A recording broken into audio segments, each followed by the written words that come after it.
My stepsister insisted that I leave her dad's company during my stepfather's burial, but when the will was opened, everybody was at shock.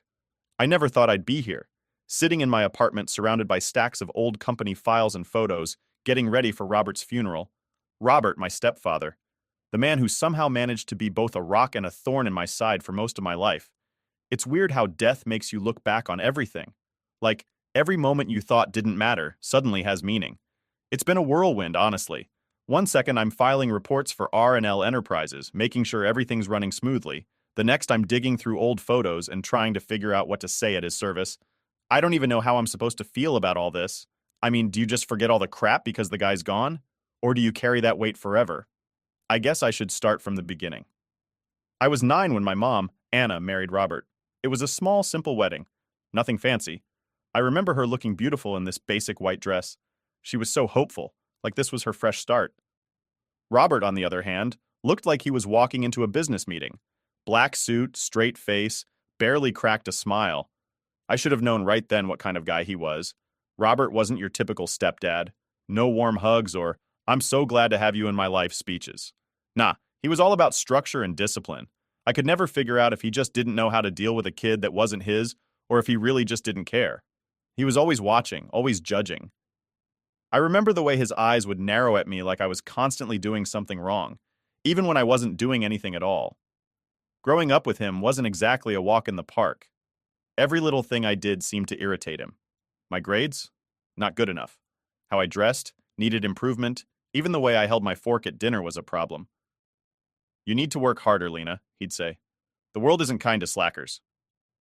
And yeah, I get it now. He thought he was preparing me for the harsh realities of life, but back then, it just felt like he was being mean. Our family vacations were anything but relaxing. Robert planned everything down to the minute. We once got to a museum 15 minutes late, and he was pissed for the rest of the day. No joke. It was like we had committed some kind of crime. He couldn't handle things not going exactly as planned. I hated those trips. They weren't about having fun or making memories. They were just another way for Robert to show us how things should be done properly. When Sophie was born, everything changed. I remember standing outside the hospital room, peeking in through the glass. My mom looked exhausted but happy, cradling this tiny little baby. And Robert? He had this huge grin on his face, the kind I'd never seen before. It was like someone had flipped a switch. Suddenly, he was this proud, doting father. For a 9-year-old, that moment stuck. I thought, oh, maybe this is it. Maybe things will get better. But instead, it was like Sophie's arrival just highlighted all the ways I was falling short. She was perfect in his eyes. And I wasn't. From the beginning, Sophie could do no wrong. She'd cry, and Robert would rush to her side, cooing and comforting her. Meanwhile, I'd sit there watching, wondering why he never had that kind of patience for me. When I was upset, it was always, "Lena, stop whining," or "get over it." But with Sophie, everything was different. As she got older, the favoritism became more obvious. Sophie's achievements, no matter how small, were celebrated like she'd just won an Olympic medal. She'd scribble a drawing, and Robert would stick it on the fridge like it was a masterpiece. I remember bringing home a report card with straight A's once, and all I got was a nod and a quick, "keep it up." No fridge space for my accomplishments. It's not that I hated Sophie. She was just a kid, after all. But it was hard not to resent her when every part of our life revolved around her. Birthday parties were a prime example. I still remember my 10th birthday. Robert gave me a card and a small cake. We had dinner at home, just the three of us. Nothing special. But for Sophie's 5th birthday, he rented out an entire play center. There were balloons, games, a magician, and every kid from her class was there. I remember sitting in the corner watching her blow out the candles, feeling invisible. And it wasn't just birthdays. Even day-to-day life was different. Sophie would mess up, spill her milk, or forget to do her homework, and Robert would just laugh it off. "She's learning," he'd say. But if I slipped up, it was like the end of the world. I'd get lectures about responsibility, about how I needed to set a better example. It was like being held to a standard I could never meet. The thing that stung the most was how blind my mom seemed to it all. Whenever I tried to talk to her, she'd brush it off. "Robert loves you, Lena. He's just tough on you because he wants you to be strong." That was her go-to line. And maybe she believed it, but it didn't make it hurt any less. School became my escape. I threw myself into my studies, partly because I wanted to prove I was worth something, and partly because it was the only place I felt like I had control. I wasn't the smartest kid, but I worked hard. I figured if I couldn't win Robert's approval at home, Maybe I could at least make him proud with my grades. But even that didn't seem to matter. No matter how well I did, it was never enough. Good job, he'd say, but you could do even better. That was the theme of our relationship. Not good enough. I could have been the president of the world, and he probably would have found something to critique. What made it worse was seeing how easy Sophie had it. She'd get a B on a test, and Robert would act like she'd just discovered the cure for cancer. It wasn't just frustrating, it was soul-crushing. I started to wonder if I was the problem. Maybe I just wasn't as lovable. Maybe I wasn't the kind of daughter he wanted. Then there were the family dinners. Those were the worst. We'd all sit around the table, and Robert would drill us about our day. For Sophie, it was all smiles and encouragement. For me, it was like a job interview. He'd ask about my grades, my friends, my plans for the future. And no matter what I said, his response was always the same. You need to do better, Lena. It wasn't just words, his tone, his body language. It all screamed disappointment. I started to dread those dinners. I'd sit there, pushing my food around my plate, waiting for the inevitable critique. Even when I tried to meet his expectations, it felt like I was climbing a never-ending mountain. The few times I did push back, it didn't end well. I remember one night when I was about 13. Robert was going on about how I needed to think about my future, about how important it was to stay focused. I snapped. I told him I was tired of always being criticized, tired of never being good enough. He just looked at me, calm as ever, and said, "Life's not about being good enough, Lena. It's about being better. Better. Always better." I hated that word. It felt like no matter how hard I tried, I'd never be good enough for him. Sophie didn't have to be better. She just had to be Sophie, and that was enough. By the time I hit my late teens, I was done trying to please him. I still worked hard in school, but it wasn't for Robert anymore. It was for me. I realized that no matter what I did, his approval wasn't going to come.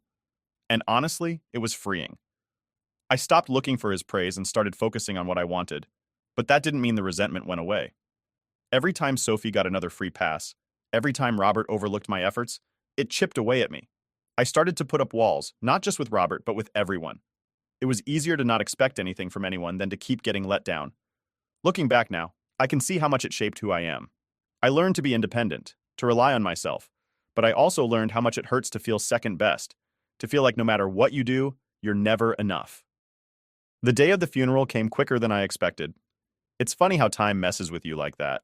One minute you're planning, sorting through old pictures, and the next you're standing in a room filled with people, all wearing their best funeral faces. You know the look, somber, head slightly tilted like they really get what you're going through, but they don't. How could they? I stood near the entrance of the funeral home, half-heartedly greeting people as they came in. Some faces I recognized from the company, others were old family friends. And then there were the strangers, people who knew Robert in ways I never did. They'd come up to me, offering their condolences, talking about what a great man Robert was. "He always put family first," one guy said, shaking his head like it was some profound truth. I just nodded, biting my tongue. Family first? Sure, if you meant Sophie. Speaking of Sophie, she arrived fashionably late, of course. She walked in like she owned the place, all polished and composed, with her husband in tow. I hadn't seen her in a while, and somehow, she looked even more put together than I remembered. Meanwhile, I felt like a mess, inside and out.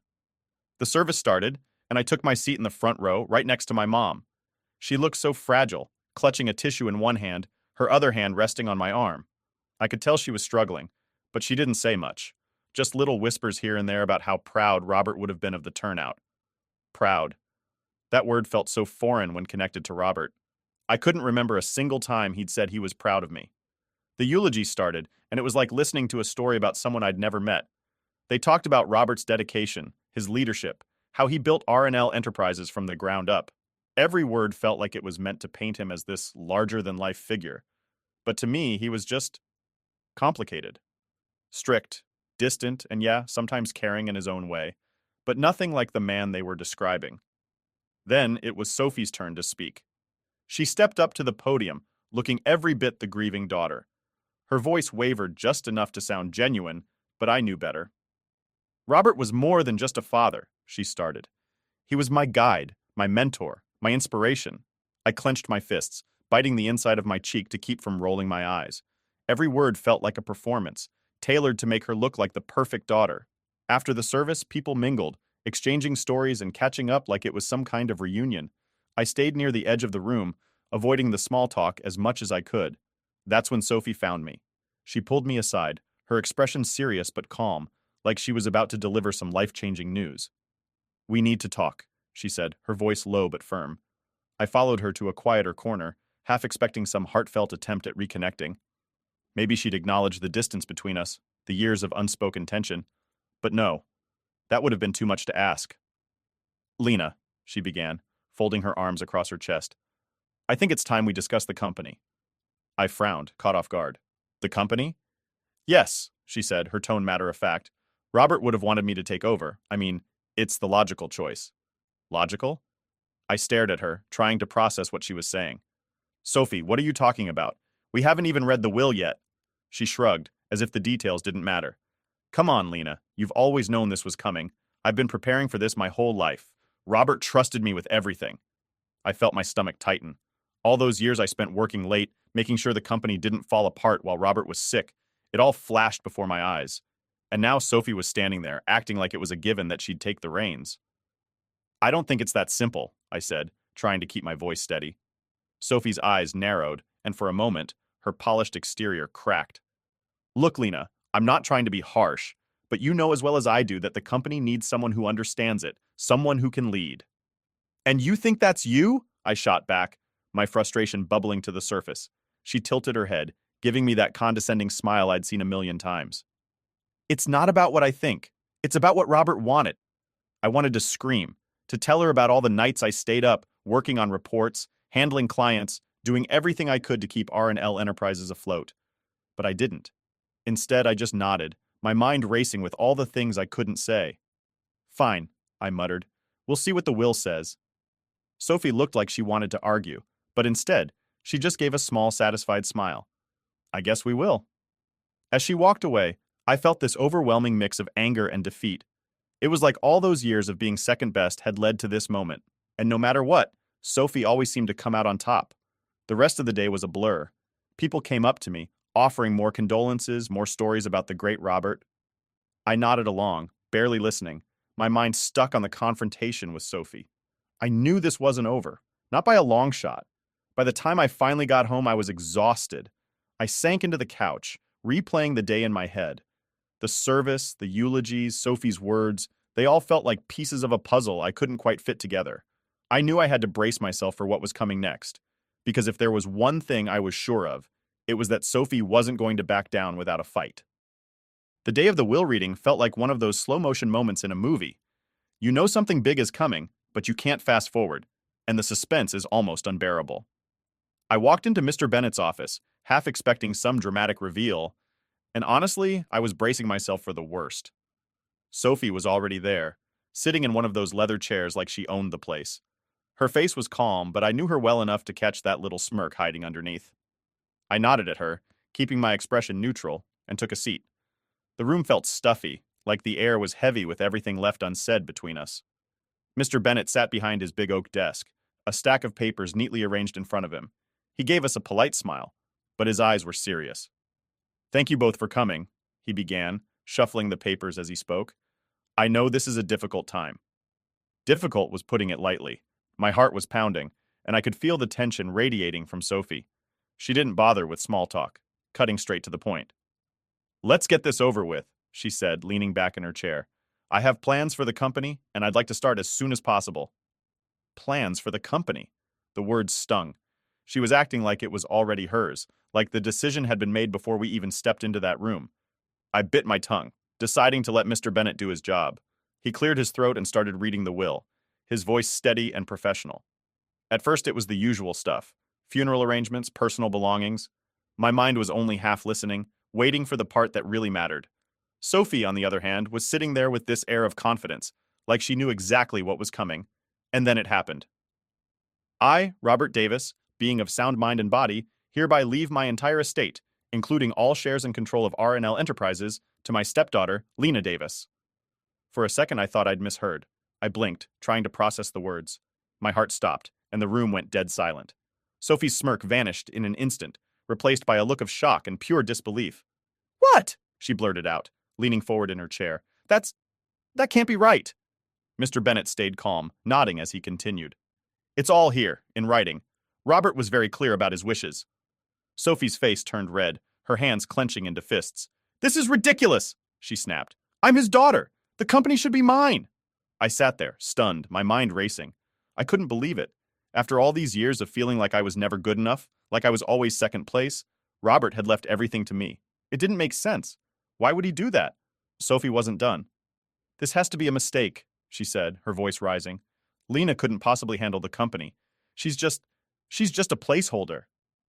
The words hit hard, but before I could say anything, Mr. Bennett spoke up. There's no mistake, he said firmly. Robert made this decision after careful consideration. He even left a letter explaining his reasoning. He reached for an envelope, handing it to me. My hands shook as I took it, my eyes scanning the familiar handwriting. You can read it later, Mr. Bennett said gently.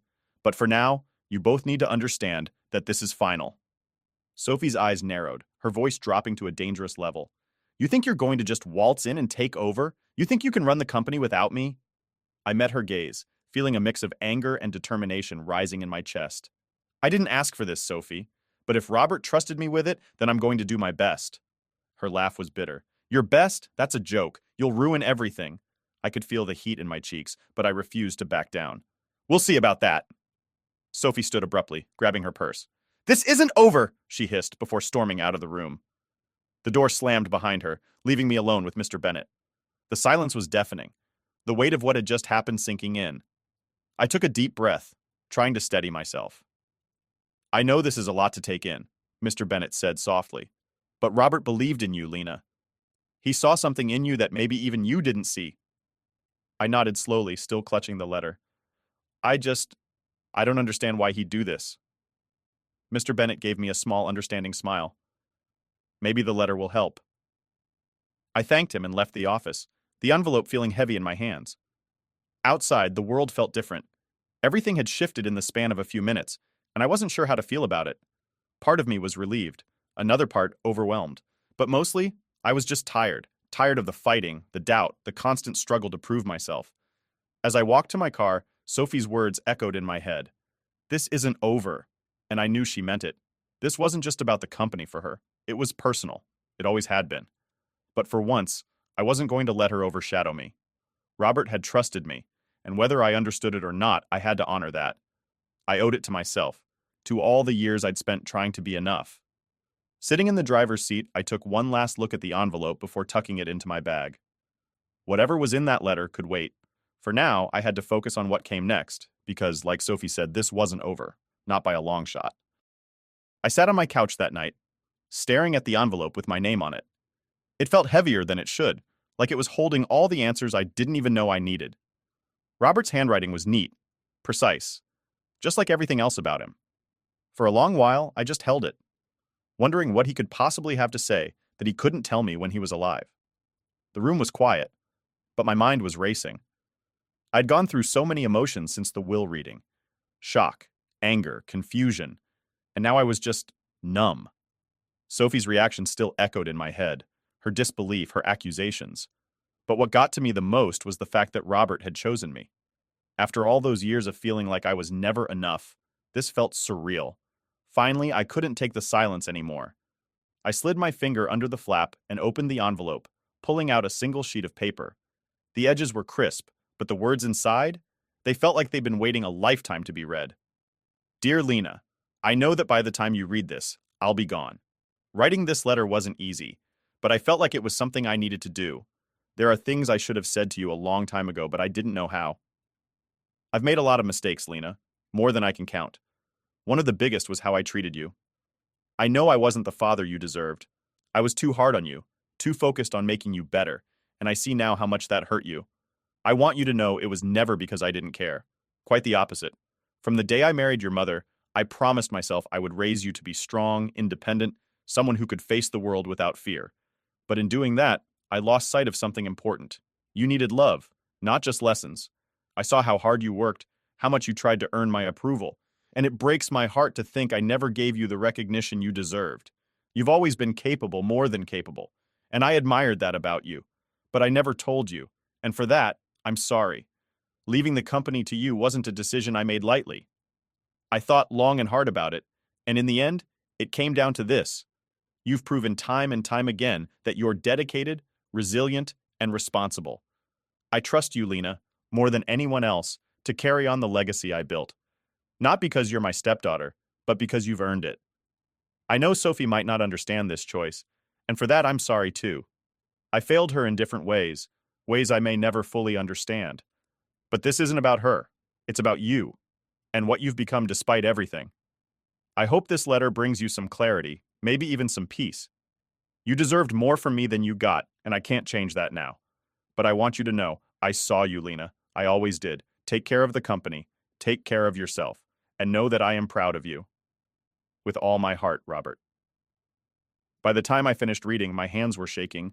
Tears blurred the words on the page, and I had to blink them away. I couldn't believe what I was seeing. Robert, stoic, rigid Robert, had written those words. Words I had spent my whole life waiting to hear. Proud. He said he was proud of me. I let out a shaky breath, leaning back against the couch. The letter felt like a lifeline, pulling me out of the storm of doubt and confusion I'd been trapped in. All those years of feeling like I wasn't enough, like no matter what I did, it would never be good enough for him. They didn't seem to matter anymore. I thought about the nights I spent at the office, the times I stayed up late to make sure everything was perfect, hoping he'd notice. And he had. Maybe not in the way I wanted back then, but he had noticed. For the first time, I felt a strange mix of relief and sadness. Relief because I finally knew how he felt, and sadness because it took him dying for me to hear it. There was so much I wanted to say to him, so many questions I wanted to ask, but now it was too late. I folded the letter carefully, placing it back in the envelope. It wasn't much, but it was something. It was more than I ever thought I'd get from him. As I sat there, the weight of everything started to settle. The company, Sophie, the legacy Robert left behind, it all felt daunting. But for the first time, I felt like I could handle it. Not because I had to, but because I wanted to. Because Robert believed in me. I didn't know what the future held, but I knew one thing. I wasn't going to let his trust in me go to waste. This wasn't just about proving something to him anymore. It was about proving it to myself. And for the first time in a long time, I felt ready. The morning after reading Robert's letter, I felt different. Lighter, maybe? Like a weight I didn't even realize I was carrying had been lifted. But that sense of calm didn't last long. Sophie wasn't going to let this go without a fight. And honestly, I wasn't expecting her to. The first call came just after breakfast. I stared at my phone, Sophie's name flashing on the screen, debating whether I should answer. I knew exactly what she was going to say, but part of me wanted to hear it straight from her. Bracing myself, I picked up. "Well, I hope you're happy," Sophie spat before I could even say hello. I sighed. "Good morning to you too, Sophie." "Cut the crap, Lena," she snapped. "You know this isn't right. That company should be mine. Dad would have wanted me to run it." I took a deep breath, trying to keep my voice steady. "Sophie, I didn't ask for this. I was just as surprised as you were." "Surprised?" She laughed bitterly. "You must be thrilled. You've been waiting for this moment, haven't you? Always trying to one-up me." That hit a nerve. "Are you serious? I've spent my entire life feeling like I wasn't good enough, and now that I finally get some recognition, you're acting like I stole something from you." She went quiet for a moment, and I thought maybe, just maybe, she'd back down. But then she came back with, "This isn't over. I'm going to fight this. You're not capable of running R&L." And with that, she hung up. I sat there for a while, staring at the phone in my hand. Part of me wanted to scream, to throw something, to lash out, but another part just felt tired. This wasn't about the company, not really. It was about everything that had built up between us over the years. And now it was all spilling out in the worst way. The next few days were tense. Sophie didn't call again, but I knew she wasn't done. The silence was almost worse than the yelling. I kept expecting her to show up at my door or ambush me at the office. Instead, she went radio silent, which was completely unlike her. Sophie was never one to stay quiet when things didn't go her way. And then it happened. I was sitting in the office going over some paperwork when one of the board members knocked on my door. Let's call him Mr. Daniels. He was one of those old school types, someone who had been with R&L since the beginning. "Lena," he said, stepping inside, "we need to talk." I nodded, motioning for him to sit. "What's going on?" He cleared his throat, looking a little uncomfortable. "I've been hearing things, rumors about Sophie. She's been talking to some of the other board members, questioning your ability to lead." Of course she was. "And?" I asked, keeping my face neutral. "Well, it's causing a bit of unease. Some of the members are starting to wonder if maybe she has a point. I felt my stomach drop. Do you think she's right? Daniels hesitated, which was answer enough. It's not about right or wrong, Lena. It's about perception. Sophie's been with the company too, and she's making a lot of noise. People are listening. I leaned back in my chair, feeling the familiar weight of doubt creeping in. What do you think I should do? He sighed. You need to show them you're in control, that you can handle this. Otherwise, Sophie might get more support than you'd like. Great. Just what I needed. A coup led by my own stepsister. After Daniels left, I sat there staring at the piles of paperwork on my desk. Sophie wasn't just going to challenge me personally, she was going to attack me professionally too. And the worst part? She had the connections and charisma to pull it off. The next day, I called a meeting with the board. If Sophie wanted a fight, I wasn't going to back down. I walked into that room determined to prove I belonged there. It wasn't easy. The tension was thick, and I could see some of the board members exchanging uneasy glances. But I laid out my plans for the company, addressing every concern I could think of. I had to show them that I was ready, that I wasn't just Robert's choice out of sentimentality.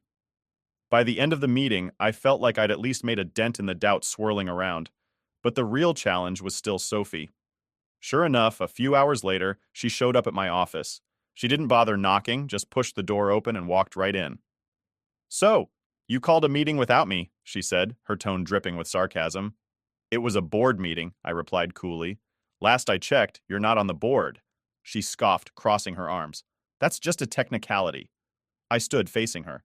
Sophie, what do you want? Because if you're here to argue, I'm not in the mood. What I want, she said, stepping closer, is what's rightfully mine. But since you're so dead set on playing boss, I guess we'll have to do this the hard way. I shook my head, exasperated. This isn't about what's rightfully yours. It's about what Robert thought was best for the company.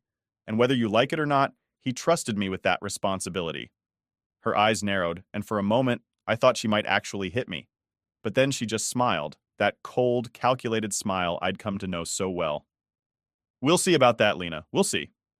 And with that, she turned and walked out, leaving me standing there, fists clenched at my sides. The fallout wasn't just about the company, it was personal. It was years of resentment and rivalry boiling over, and I knew deep down that this fight was far from over. It's been a few weeks since everything went down, and I'm finally starting to feel like I can breathe again. I won't lie, things have been tense. Sophie's been quiet, which is almost worse than her usual loud, dramatic antics. It's like waiting for a storm you know is coming but can't see on the horizon yet. But despite that, I've been pushing forward, trying to focus on what's ahead. The company is a beast, no doubt about it. Every day feels like I'm juggling 100 different things, and there's always something new popping up that needs my attention. Honestly, I didn't realize how much Robert kept from me when I was just helping out. Now that I'm in charge, it's like I'm seeing the whole picture for the first time. And let me tell you, it's overwhelming. But at the same time, it's also kind of empowering. For so long, I felt like I was in the shadows, like no matter how hard I worked, I'd never get the recognition I deserved. Now, though, it's my name on those documents. My decisions that shape the future of R&L Enterprises. It's a lot of pressure, sure, but it also feels like I'm finally stepping into my own. Of course, not everyone is thrilled about the change. I've had a few moments where I caught certain board members exchanging looks, like they're still questioning whether I can handle this. But after that first big meeting, things started to shift, even if just a little. I made it clear that I'm not here to play games. This company is important to me, and I'm going to do whatever it takes to make sure it thrives. One thing that's really helped is the letter from Robert. I've read it a few times since that first night, and each time it hits me in a different way. Knowing that he saw something in me, that he believed in me even when I didn't believe in myself, it's powerful. It's like a reminder that I'm not just doing this for the company or the legacy, but for myself. I owe it to that little girl who always felt overlooked to make this work. But it's not just about proving myself to the board or living up to Robert's expectations. I've been thinking a lot about what kind of leader I want to be. Robert was all about discipline and structure, which worked in some ways, but also created a lot of tension. I don't want to run R&L like that. I want to create a place where people feel valued, where their ideas matter. That's why I've started making some changes. Nothing huge, yet, but enough to show that things are different now. For one, I've been having more one-on-one meetings with the staff, getting to know them better, and understanding their concerns. It's amazing how much you can learn just by listening. People want to feel heard, and I get that now more than ever. Another big step has been starting a new initiative. I took some of the funds Robert left me and set up a scholarship in his name. It's for kids who come from tough backgrounds, who might not have the opportunities that others do. Education was always important to Robert, and this feels like a good way to honor that while also giving back to the community. The response has been incredible. I've already gotten messages from people thanking me, saying how much this will help their families. It's moments like that when I realize I'm doing something meaningful, not just for the company, but for people's lives. And that feels damn good. But even with all the progress, there's still that nagging feeling in the back of my mind. Sophie. I know she's not done. She's too stubborn, too used to getting her way to just let this go. And honestly, I'm not sure what her next move will be. Maybe she's plotting something behind the scenes, or maybe she's just waiting for the right moment to strike. Either way, I'm ready for whatever comes next. In the meantime, I'm focusing on the positives. The company is stable, the staff seems to be warming up to me, and for the first time in a long time, I feel like I'm in control of my own destiny. It's a weird feeling, especially after spending so much of my life trying to meet other people's expectations. Now it's about what I want, what I think is right, and what I want is to build something lasting. Something that not only honors Robert's legacy, but also creates a future I can be proud of. It won't be easy, I know that, but nothing worth having ever is. As I sit here in my office looking out over the city, I can't help but feel a little hopeful. Sure, there are still challenges ahead, and Sophie's shadow looms large, but for the first time, I'm not scared. I'm ready to face whatever comes my way. Because this is my chapter now. My chance to write a different story, not just for the company, but for myself. And I'm not going to waste it.